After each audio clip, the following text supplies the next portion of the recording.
Ever found yourself with a flat tire and unsure what to do? Today, I'll guide you through the simple steps to change a flat tire safely and efficiently.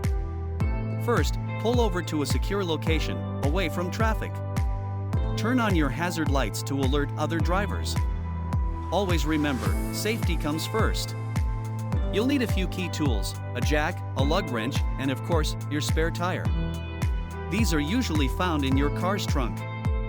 Before lifting the car, slightly loosen the lug nuts on the flat tire with your lug wrench. Do not remove them entirely yet. Place the jack under the car frame near the flat tire, and carefully lift the car until the flat tire is off the ground.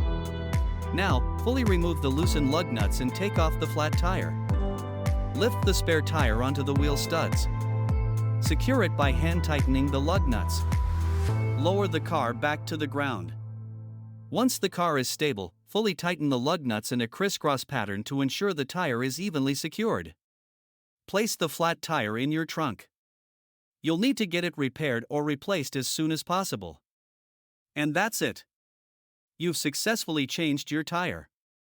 While we hope you don't often find yourself in this situation, knowing how to change a tire is an invaluable skill for any driver. Drive safely and take care.